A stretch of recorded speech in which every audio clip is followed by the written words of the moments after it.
Okay guys, so here we go. I'm gonna jump into doing our middle ear stuff, okay? We got a fair amount of material to cover, but I want to jump in and see if we can make this quick. Okay, so conductive hearing loss etiologies. We're going to start off talking about the eardrum itself, specifically talking a bit about perforation, as well as talking about middle ear. Oh my goodness, I'm getting a Microsoft PowerPoint is restarting. Love it. Love it when that happens. Okay. Come on back.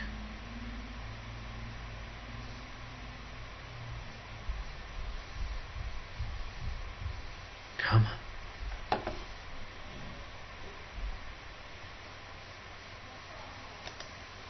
Not responding.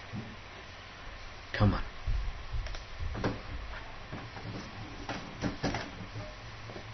There we go. Okay, we're back to it. Eardrums. Middle ear, eustachian tube dysfunction, otitis media, ossicular discontinuity, otosclerosis, ossicle malformation, cholesteatoma, glomus jugulare tumor. These things happen. Obviously moving through fairly quickly. We saw this slide before, just talking about how much hearing loss you're likely going to end up having. Talk about eardrums.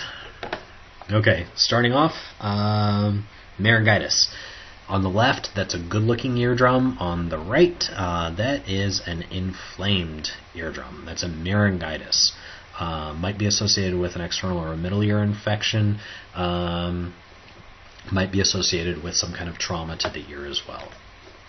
So, perforation. You can have acute or acute TM perforation or perforation due to chronic otitis media. You can see on this example there's a nice clear obvious hole in the inferior anterior quadrant. If we cut the eardrum into fourths like a pie, then the anterior superior is the top right, the anterior inferior is the bottom right, the posterior inferior is the bottom left, the posterior superior is the top left. Okay, anyway, trauma can happen from Q-tips, pencils, etc. It can be associated with skull fracture. You can get it from a barotrauma, such as failing to pressurize middle ear during scuba diving. It can happen iatrogenically, meaning the medical system is responsible for it. Basically, that after PE tubes are extruded, that the hole from the tube itself that was used to treat, say, chronic ear infection, left a hole behind, and the skin didn't heal over behind it. Complications of not treating a TM perforation is that you can get cholesteatoma, which is bad, getting middle ear infections, and you can have hearing loss. That's not a huge surprise. This is an example of an attic cholesteatoma, where clearly skin migrated into the ear canal, from the ear canal into the middle ear space and formed cholesteatoma. The way eardrum perforation can be treated surgically is with a laryngoplasty. That's typically for a small central perforation. It's by small as in it's really no bigger than a PE tube.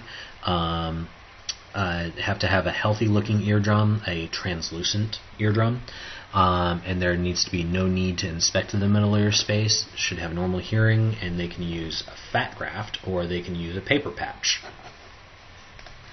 So, for instance, if you have a PE tube that is there and just staying there, and you've got some granuloma, some scar tissue forming around it, you get some drainage from it just being there too long, you can literally just remove it, take a pick and rough up the edges a bit so that it actually bleeds, and then put a Steri-Strip patch right on it. So that's a laryngoplasty. Now a tympanoplasty, that's a little bit more significant. There's three different approaches. One is transcanal, literally going right down the canal, that would be done really only if it's in one of the inferior quadrants, because you really only have good access to the inferior quadrants. You can do the end-aural approach, which is literally in front of the tragus. It gives good access for for anterior superior perforations. You can do the postauricular, which is where the ear, the auricle, the pinna, is literally folded forward. There's an incision made, and they can access down, basically all the way to the tip of the ear canal. And you can do an overlay, an underlay, tympanoplasty. When you do it, depends. It depends on a lot of stuff. You could do as young as 2 to 3 years old, wait, and just the meta-analysis that was done in 1999 suggests that as the child is older, it's more likely to be a successful surgical intervention. So here's tympanoplasty. This would be an underlay procedure. So consider that. So this is the malleus is the bone that's shown. The last bit of skin here, this is the eardrum. You've got forceps holding the whole ear and everything forward. This is all skin that's been cut away from the side of the skull. And this circle here, this is the hole itself. And the surgeon puts a cartilaginous graft underneath. Lay it back down. Oh, sorry. Actually, that was the transcanal approach. I'm sorry. This is literally like looking all the way down the ear canal and just physically lifting up the ear canal itself. Laying it back down. You've got the fascia graft underneath. Huh, no kidding.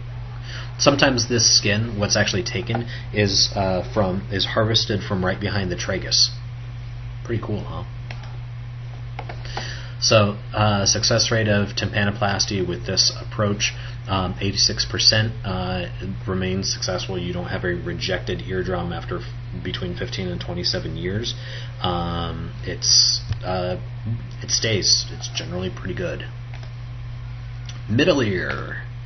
Like I said, we're moving along, but we got a lot of material to cover, and I want to try to keep ourselves to 1 hour chunks. Okay, common middle ear pathologies: otitis media, tympanosclerosis, eardrum perforation, eustachian tube dysfunction, cholesteatoma, ossicular discontinuity, and otosclerosis. Looking down the ear canal, you can see this is serous effusion. It's relatively clear liquid. It's a little bit yellow, but you can see these air fluid lines. There's fluid. So, ear infection, one of the most important things for us to think about here in auditory pathologies. Otitis media is the most common childhood infection next to colds and upper respiratory tract infection. 90% of all kids in the U.S. will have at least one bout by the time they're 6 years old. $2 billion are spent each year treating ear infections, 30 million PCP visits per year for ear infections, most common during the first 2 years of life. After age 2, it's less common to get an ear infection. So, ear infections have been found to be a function of age, gender, race, genetics, socioeconomic status, the season, and climate. So there's a general rule of thirds understood with ear infections. 1/3 of kids really won't have apparent episodes. They may have one, but it's nothing too terribly significant. 1/3 will have occasional episodes, and 1/3 will have frequent. That's a lot, where you have 1/3 of all kids have frequent ear infections. Kids who are considered to be otitis prone, if you have an infant who has an ear infection before they're 12 months old, that's otitis prone. They're likely going to have a lot of ear infections throughout childhood. If they have 6 or more bouts before they're 6 years old, they're likely to have recurrent ear infections throughout all of childhood. There was a paper published back in 1990 that noted a few things that basically was blaming the parents, and it's annoying that it was blaming the parents, but there it is. Noting bottle propping, basically putting a baby down and propping a bottle up for them to basically fall asleep with a milk, a bottle in their mouth. having being exposed to secondhand smoke, and being in daycare outside of the home. Basically, well, you're gonna with secondhand smoke, you're gonna have inflammation of the upper respiratory tract, inflammation of the eustachian tube. Daycare outside of the home, daycare, there's a lot of colds that are passed back and forth, so it's not a huge surprise. Babies who are breastfed have fewer ear infections. A lot of other things that breastfeeding demonstrates good outcomes. So fewer ear infections in children who are breastfed. I started this slide, or the title of this, because it is a really important slide for us. Really important for you to understand the natural history of ear infections.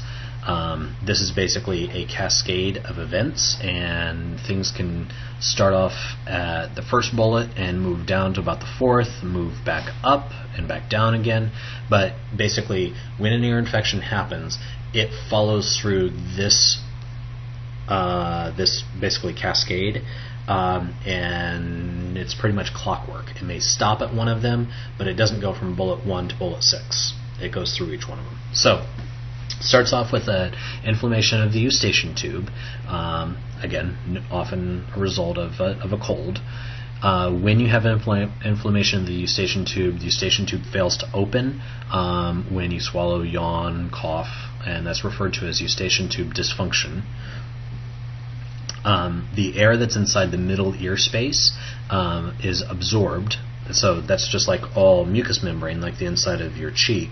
That's highly vascularized tissue that absorbs the air. It gets a lot of oxygen from the air itself directly, not from blood pumping through your system. Anyway, so the middle ear space that absorbs the air, that creates a negative pressure. So the pressure inside the middle ear is negative relative to the air that's in the ear canal, so on either side of the eardrum. So you have negative pressure. That triggers an immune response where you get liquid, clear exudate. It's basically you get some weeping of the mucous membrane, with the idea being that that can mechanically, like basically it's heavy, and it could force open the eustachian tube. But as that happens, you get this retraction of the eardrum. The fluid, if it builds up there and it doesn't force open the eustachian tube, that becomes a broth for bacteria to grow. Once the bacteria grows, you get a bacterial infection, and then that fluid goes from being serous fluid, or basically it's not infected. It becomes infected. It builds up into pus behind the eardrum. Once that builds up, now you can have a rupture of the eardrum. You get a lot of junk that comes out of the ear, and it goes from being insanely painful, where the eardrum is bulging, to the pain being gone immediately.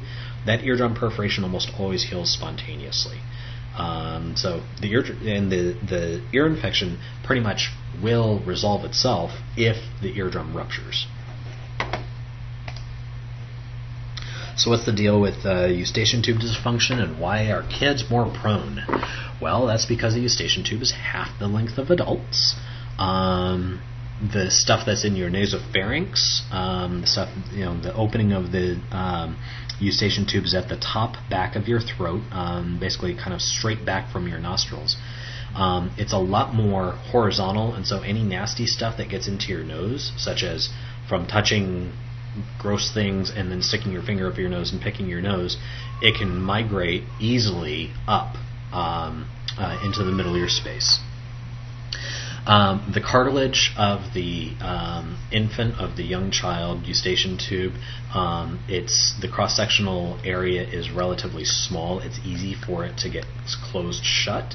The tube angle, it's much more horizontal in children, in young children, 10 degrees as opposed to 45 degrees in adults. That's because the head is kind of squished down. As we get older, our head elongates, and that causes our eustachian tube to flatten.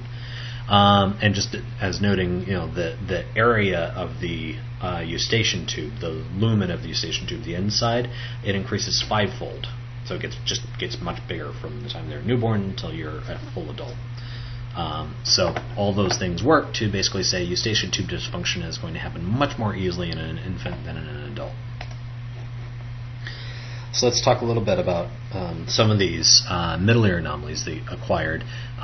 Just going to be super quick about a couple of these. Tympanosclerosis, it's calcification on the eardrum. No effect, doesn't affect the hearing. It does demonstrate that stuff had happened at one point when a person was younger. If there's a lot of tympanosclerosis, that means that they were otitis prone when they were younger. Barotrauma had just noted results in a eustachian tube inflammation due to a rapid pressure change. The eustachian tube collapses.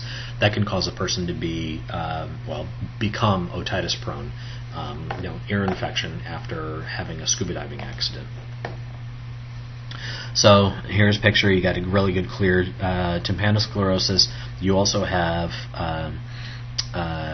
air fluid line that we can see, and you can also see an attic retraction. So the area above the eardrum that's up into the attic can get a retraction pocket, and retraction pockets are bad. You can accumulate squamous epithelium, the keratin, the dead skin cells. It can accumulate in a retraction pocket. If you get a retraction pocket, that can become a cholesteatoma. Cholesteatomas erode ossicles. So that's some of the consequences of not treating eustachian tube dysfunction is you get retraction pockets, which can lead to what's called an adhesive atelectasis. You get otitis media, you can get ossicular erosion. So, noting retraction pockets. So this is in the superior, so up here is the top of the eardrum, the superior posterior quadrant. You can get this this retraction pocket, and how far back in it goes. It could go all the way back and could be in contact with the incus or with the incutostapedial joint. That's a bad place for you to have contact of the eardrum. Can be basically cause a cholesteatoma in that area. So eustachian tube dysfunction can cause what's referred to as adhesive otitis media. That's, the eardrum becomes super, super thin. It's like cellophane. The mucous membrane inside the ear, the middle ear can thicken. You get fibrous tissue. This can literally cause binding of the eardrum over the ossicles. That can result in the conductive hearing loss. So treatment for it, you can put in a tympanostomy tube. This is actually a really huge tympanostomy tube that is meant to be there and just never come out. That's to help to basically keep this middle ear space open. So if you need more than literally just the PE tubes placed, if you have a retraction pocket, you can end up needing to have a tympanoplasty. If you have ossicular erosion, you may need to have the ossicles repaired. That's referred to as an ossiculoplasty. If you have that adhesive atelectasis, this is that adhesive otitis media. Atelectasis, that's where the eardrum becomes completely floppy. That's where this is a middle ear exploration, such as opening up that middle ear and literally pulling off the adhesions where the eardrum is adhered down onto the ossicles, literally pulling them off. Not cool. All right, otitis media with effusion. Again, look at this one. We actually can see yellow fluid down at the bottom. There's that air fluid line. So otitis media with effusion, this typically is referred to as not having infected fluid in the middle ear space. There's clinical practice guideline published 2004, which suggests, for this type of an ear infection, yes, there's inflammation that's built up, you have fluid that's there, but if the fluid does not progress to pus, then that would suggest that, just leave it. Just leave it until it's been there for 3 months, because it may just spontaneously resolve. In fact, oftentimes it does. However, it may not spontaneously resolve if the onset of the effusion is in the summer or fall. It shouldn't happen in the summer or fall. It should happen over winter time. If the hearing loss is greater than 30 dB in the better ear, if there's prior PE tubes, and if the person has not had an adenoidectomy. Believe it or not, the adenoids, how big the adenoids are, matters a lot in terms of the management of otitis media. We'll talk about that in a little bit. So risks of not treating: you can get structural damage of the eardrum. With the hearing loss, you can get speech-language delays. With speech-language delay, you can have behavioral symptoms, hyperactivity, poor attention. Whether or not there's behavioral problems, that can be a little bit controversial, but well, I don't think it's so controversial myself. Ear pain with unexplained sleep disturbance. Yeah, that's pretty typical. Treatment. Very, very, very common to do tympanostomy tubes, also referred to as PE tubes. If you have an ear infection or otitis media with effusion 4 months or longer with persistent hearing loss or any other signs, symptoms like speech-language delay, tympanostomy tubes are strongly recommended. If you have recurrent or persistent otitis media, that's where you need tympanostomy tubes. If you have effusion with any structural damage to the eardrum, such as retraction pockets or any kind of damage to the middle ear, like it's caused some problems with the ossicles, absolutely need tympanostomy tubes just to stop the disease process. With placement of tympanostomy tubes, that results in 62% decrease in the prevalence of effusion. The number of days where an effusion is present decreases to 120. It's a decrease of 128 days per year. So if a kid's going to have effusions for like 4 months out of the year, like all winter months, 4 months is roughly about 120 days or so. So placement of those tubes essentially would wipe out that 4 months worth of effusion. The hearing tends to be better while tubes are patent. You may have had much better hearing in the first place. The hearing may have been fine or normal, but it gets even better once the tubes are in because you have no effusion that's blocking it up. So oftentimes adenoidectomy will be performed if the adenoids are enlarged. The adenoids are tissue, like masses of tissue that's in the back top of your throat, awfully close to the opening of your eustachian tubes into the nasopharynx. Your adenoids, if they are enlarged, can physically block the opening of the eustachian tube and cause eustachian tube dysfunction. So if you have adenoidectomy with myringotomy, meaning doing a hole in the eardrum, with or without placement of PE tubes, that's comparable to having tympanostomy tubes done in kids who are over the age of 4. So adenoidectomy is oftentimes recommended with placement of PE tubes if a child needs the PE tubes and they're over the age of 4.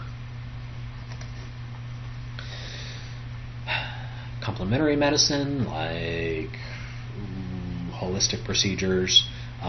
The American Academy of Otolaryngology head and neck surgery has no recommendations one way or another on it, which basically means it's not known to be safe or efficacious. Allergy treatments. Again, American Academy of Otolaryngology head and neck surgery does not say that Afrin is a good way to treat ear infections or that a nose spray is good for treating ear infections. There is no good evidence to that effect. So allergies may contribute to how often you have eustachian tube dysfunction, how blocked your ears feel, but in terms of treatment for otitis media with effusion, the evidence is not there to support using allergy treatment alone. So, tympanostomy tubes. Tympanostomy tubes are basically, all they do is they essentially replace the function of the eustachian tube. They stay in only 6 to 12 months after they extrude by the skin of the eardrum growing over behind the tympanostomy tube and literally like spitting it out, and then it migrates out the ear canal. 20 to 50% will have otitis relapse after the extrusion because they needed them in the first place.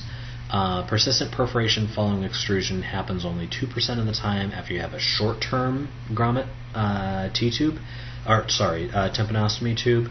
Happens 17% of the time having what's called T-tubes. These are long-term tubes that are bigger and they extend further out into the ear canal, and you have more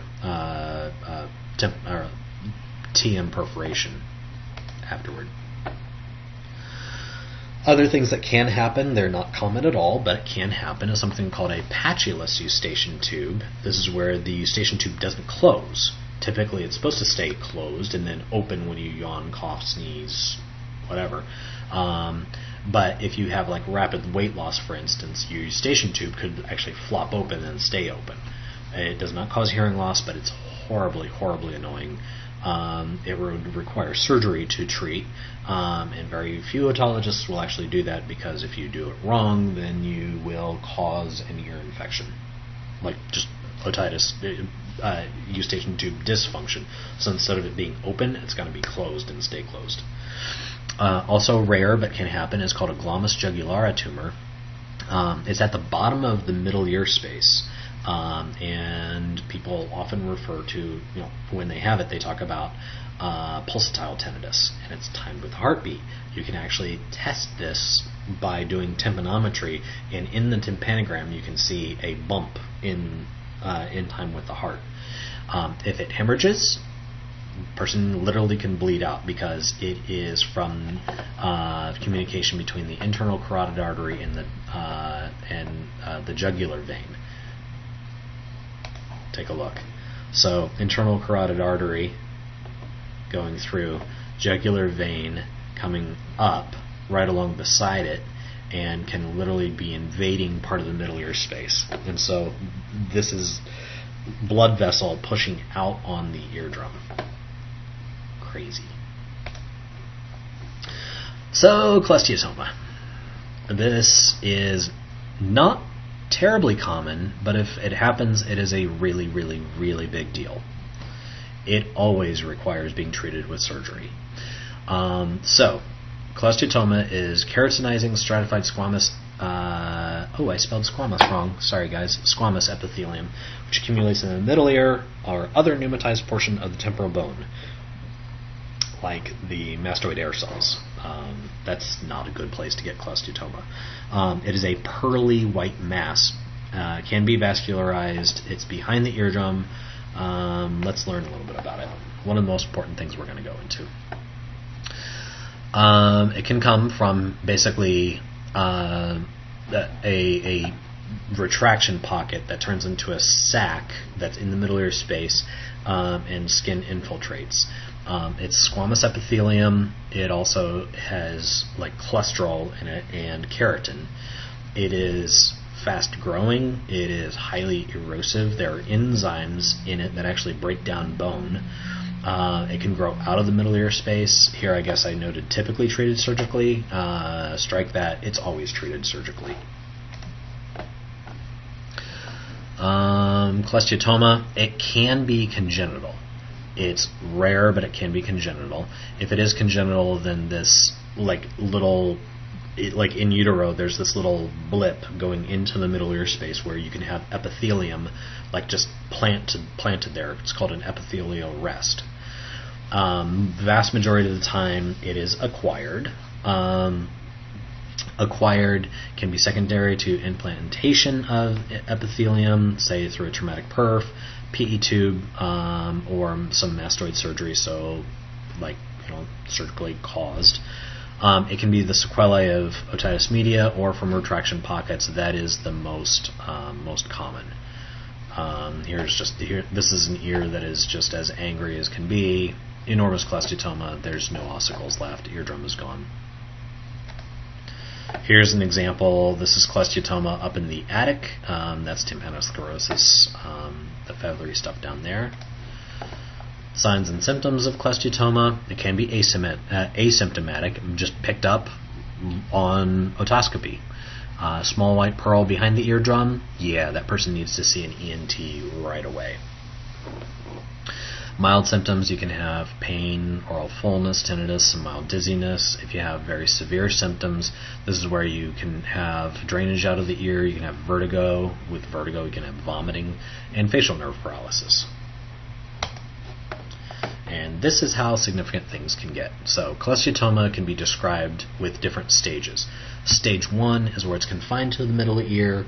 It has not done any erosion to the ossicles. Whereas stage 2, it is confined to the middle ear, but there's also erosion. Stage 3, there's involvement of the middle ear and the mastoid, no erosion of the ossicles. Stage 4, same as 3, but with erosion. Stage 5, there's extensive cholesteatoma in the middle ear, mastoid, other portions of the temporal bone, and it may not be totally, or it is not totally accessible for surgical removal. That's bad. Stage 6, extensive cholesteatoma extends beyond the temporal bone, as in it can move up into basically the brain.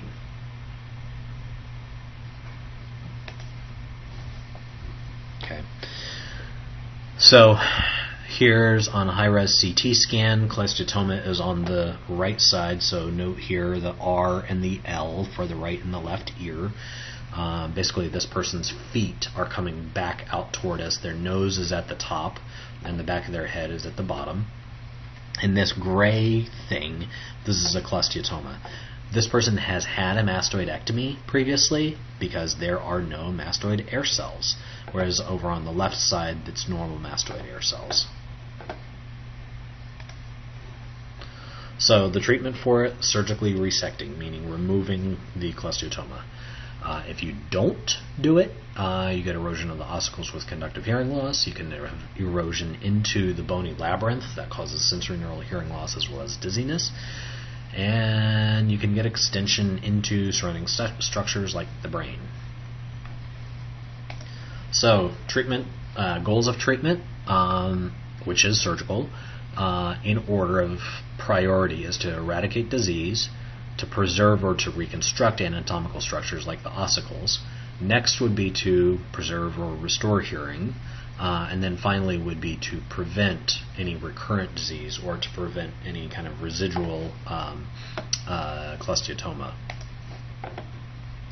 So the treatment for it can be as straightforward or as minimally invasive as a tympanotomy, which we'll talk about, or we can do a middle ear exploration. There's mastoidectomy with or without ossicular reconstruction.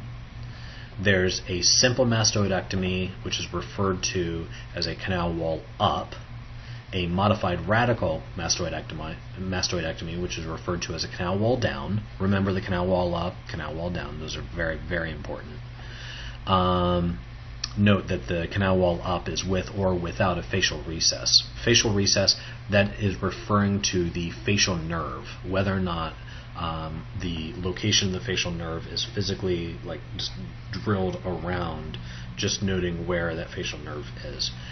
You can have a radical mastoidectomy that is not terribly common. That would happen when you have like a stage 5 or a stage 6 cholesteatoma. So tympanotomy, this would occur when you have a very small cholesteatoma and can physically actually remove the whole thing just literally by pulling off part of the eardrum, and you would then just patch it. Small cholesteatomas that are limited just to the middle ear space. This is your stage 1 or stage 2. That's where you do a middle ear exploration. So literally this is pulling the tissue forward and back, going in, for instance, post-auricular, going in behind, lifting the eardrum up, seeing where the cholesteatoma is, taking a drill, a little bone burr, and drilling out the cholesteatoma. Okay. So a canal wall up mastoidectomy or a simple mastoidectomy. This is where this is required when you have a stage 3 or stage 4. You need to get in there into the mastoid air cells where cholesteatoma has invaded, but the posterior wall of the ear canal, the bony region of the ear canal, which is about halfway in to all the way down the eardrum, that is where the ear canal is left intact. It's done. There may or may not be a second stage, which is done 6 to 12 months later. So just some pictures of it. So going post-auricular, going over onto the mastoid, drilling out kind of like a kidney bean shape of it. This is opening into the middle ear space.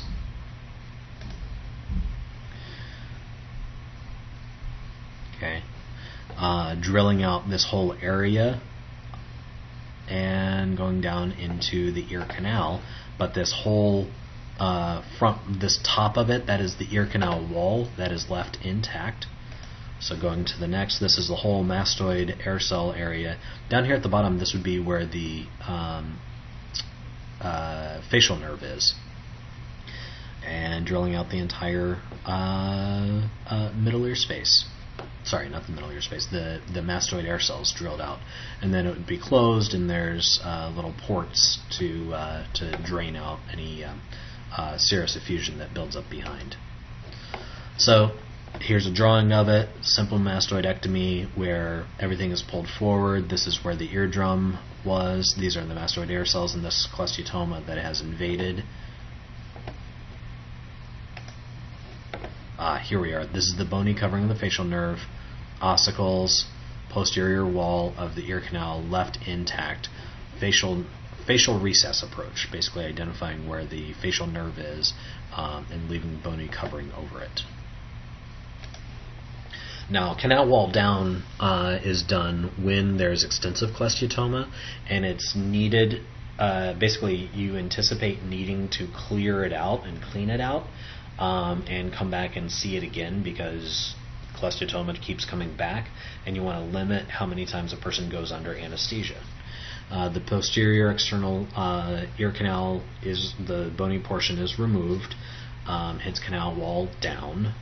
Think of it as you've got several rooms on the first floor of your house, and you're going to decide to knock out all the interior walls, take out all the drywall, and have an open floor plan. You end up with a meataloplasty, basically a bigger ear canal, and you have a bowl into the mastoid, so a mastoid bowl. So eardrum, bony portion of the ear canal, mastoid opened up, and then literally just taking surgical burr and just taking down the drywall, essentially that bony region, just taking it all down. And you are left with a really big ear canal with terminating with an eardrum. Okay, so really large meataloplasty. Literally, there's the cartilage in the concha that basically is part of making up the entrance to the ear canal. That's removed as well. This allows direct access into the mastoid. That means any cholesteatoma can literally just be removed from the exterior. You don't have to go under anesthesia. The mastoid bowl, though, this bowl that's created, has to be cleaned out by an otolaryngologist every 6 months because you don't have normal migration of skin cells. So here's from the outside. This is like a discoloration here. It's behind the ear. It's just all broken down. Just no more bone holding things in place there. But that allows you to go down into this really big ear canal and pull out any bad stuff. So the reasons why one might want a canal wall up versus a canal wall down. Some problems with having a canal wall up is that the middle ear and mastoid remains then difficult to monitor. You can have recurrent disease. It's more likely that's called recidivism. Your rate of having another cholesteatoma and having to go back in and do another mastoidectomy is not small. It's 39%. Versus if you have canal wall down, you have to have frequent cleanings. It's increased risk of infections. You pretty much have to have water precautions, Recidivism, though, is a lot less. Hearing results tend to be quite a bit better with canal wall up than with canal wall down. If a person has had a canal wall down mastoidectomy, they almost certainly need hearing aids. And that's kind of a bad thing for doing ear mold impressions because it is quite challenging to do an ear mold impression on someone whose ear canal is enormous, and it actually may then go into back into the mastoid. You basically just don't start injecting silicone material if you don't know where that silicone material is going to end up. Radical mastoidectomy. Exenteration of all the mastoid cells. You open up the epitympanum, remove the posterior ear canal, you remove the eardrum, you remove the malleus and incus, leaving the stapes and the stapes footplate, or just the footplate intact. This is basically just taking out the entire ear canal and the middle ear space. Indications for it are where you have cholesteatoma that's extending into the eustachian tube or up into the petrous apex. This is going up toward the brain. If you have a cochlear fistula, like the labyrinth, the bony labyrinth, has been eroded by cholesteatoma. If you have osteitis, like the bone infection or inflammation of the bone, or if the cholesteatoma just can't be removed and has to just be periodically cleaned. Radical mastoidectomy, you've got a hell of a lot of hearing loss, obviously. Last two slides. Acicular discontinuity, this does happen. Actually, it can happen quite readily due to a cholesteatoma. The most vulnerable location is the lenticular process of the incus. This is right before the head of the stapes. This is the smallest region of the ossicles, and it actually has the poorest blood supply. Easiest for it to break right there. And last slide, totally switching gears, but just noting some of these congenital disorders of the middle ear. You can have fixation of the malleus and incus. You can have a hypertrophic infused malleus incus. That's actually here on the right side versus on the left side, normal. Treacher-Collins syndrome, you may not have a malleus or incus. You literally just have a stapes that extends all the way up to the eardrum. It's this columella stapes it's referred to. You can have ossicular malformations and a syndrome called osteogenesis imperfecta. And I know that was drinking from the fire hose, but I kept this lecture a little short. Go back and review. Thanks very much. We will continue on another day.